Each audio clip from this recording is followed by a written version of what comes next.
ठीक है। और इवन एक चीज वो जो अब पीटीआई की एक तरह से आप यूं कह लें कि उनकी भी हिमायत में इस तरह जा सकती है कि अस्सलाम वालेकुम। कोर्ट टॉक के साथ मैं हूं फयाज महमूद और मेरे साथ मौजूद हैं सीनियर सहाफ़ी जहांजेब अब्बासी साहब। इमरान खान की सुप्रीम कोर्ट में आज केसेस की समाअत हुई है और साथ ही साथ कुछ नई चीज़ें भी सामने आई हैं। एक तो अलीमा खान के साथ इनकी बड़ी ही एक्सक्लूसिवली डिस्कशन हुई है, वो टॉक क्या है। उसके अलावा आज सलमान सफदर जो इमरान खान के वकील हैं, उन्होंने एक सड़क की बात की है और वो सड़क की कहानी क्या है। और साथ ही साथ बहरिया टाउन का केस लग चुका है और इस्लामाबाद हाई कोर्ट के जजेस और उसके अलावा जो सीनियरिटी का मामला है वो एक बार फिर सुप्रीम कोर्ट में अपीलें भी आ चुकी हैं। इस तमाम तर सूरत हाल का हम जायजा लेंगे।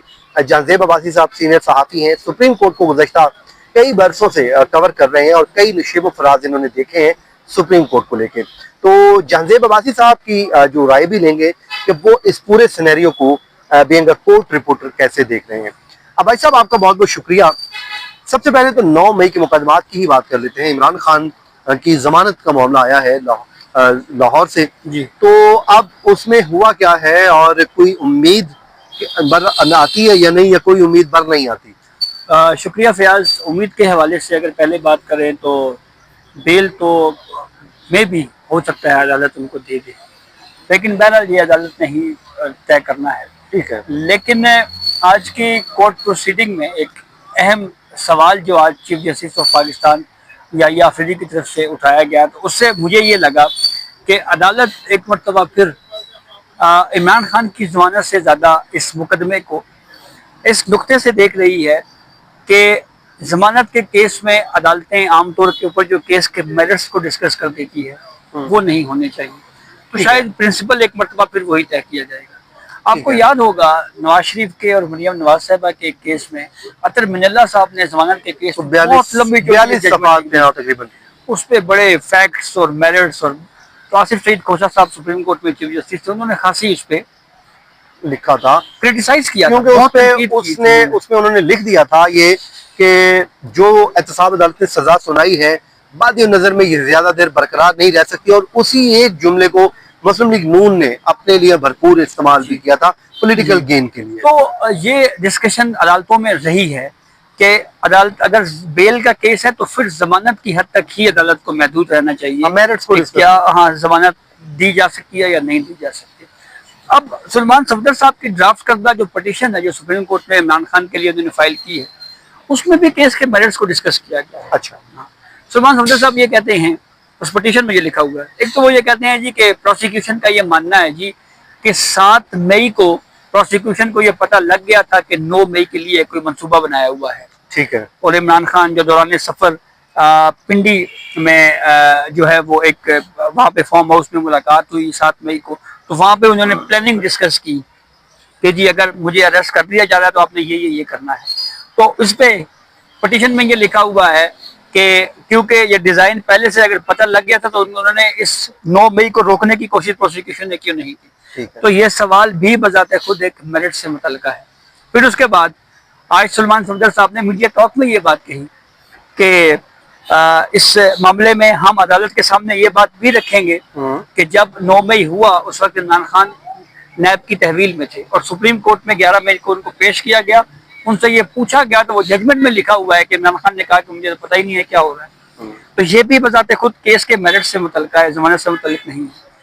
तो इस इशू को आज chief justice of Pakistan Yahya Afridi साहब ने एड्रेस किया है। ठीक है। और इवन एक चीज वो जो अब पीटीआई की एक तरह से आप यूं कह लें कि उनकी भी हिमायत में इस तरह जा सकती है कि लाहौर हाई कोर्ट ने जमानत के केस में ये लिख दिया कि ये बार बार पूछा गया जी कि जो इस्तगासा के गवाहान हैं यानी जो पुलिस वाले हैं वो किस तरह से जब वो गए कि उनको जब एक मुखबर ने इतला दी तो वो किसी मिशन के ऊपर गए, तो उन्होंने क्या इस सारी बात को कहीं रपट में कहीं लिखा कि हम फला मिशन में जा रहे हैं।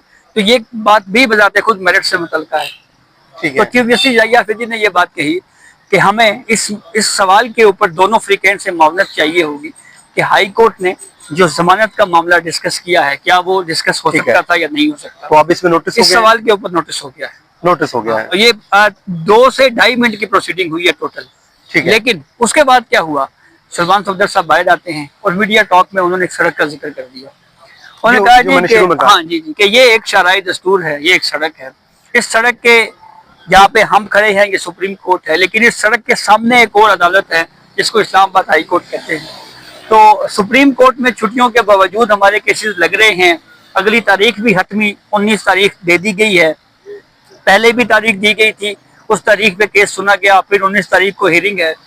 लेकिन उस अदालत में कहा जा रहा है कि छुट्टियां हैं, अलकादर ट्रस्ट केस हमारा नहीं लग रहा। ठीक है। तो ये शिकवा जनाब उन्होंने किया। तो देखिए, कहते तो वो किसी हद तक ठीक है हाँ। कि वो आज उन्होंने आज का नहीं बल्कि इसको तकरीबन 7 माह होने को है, 8 माह होने को है, और वो फाइल हुआ है और बीच में 2 ईदें भी आके गुजर गई, लेकिन वो केस अभी तक पेंडिंग है। कहीं ना कहीं उनकी इस बात में वजन तो जी, है बिल्कुल कि जब छुट्टियों में सुप्रीम कोर्ट सुन रही लगने है, चाहिए। आप उनका सुन के आप रिजेक्ट कर दें, ये तो कोर्ट का इख्तियार है, जी। लेकिन यूं इसको लिंगर ऑन करना, फिर आगे लेके चलते रहना, मेरे ख्याल में ये नामुनासिब है। और ये देखें, इमरजेंसी नौयत का केस है, इसमें अर्जेंसी, जमानत में अर्जेंसी होती है।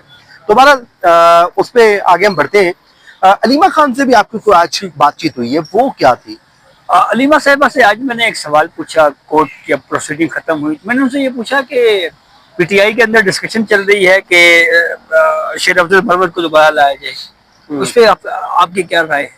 तो इस सवाल को थोड़ा सा उन्होंने ना बुरा भी मनाया या उसको रिएक्ट किया उन्होंने, और उन्होंने ये कहा कि देखें, आप मुझसे मेरे भाई के बारे में पूछें, आप मुझसे पीटीआई के हवाले से कोई बात ना करें, और मैं सिर्फ अपने भाई की बात करूंगी, और मैं और कौन किसकी पार्टी में लाया जाता है ये इधर उधर वालों की मैं बात नहीं करूंगी।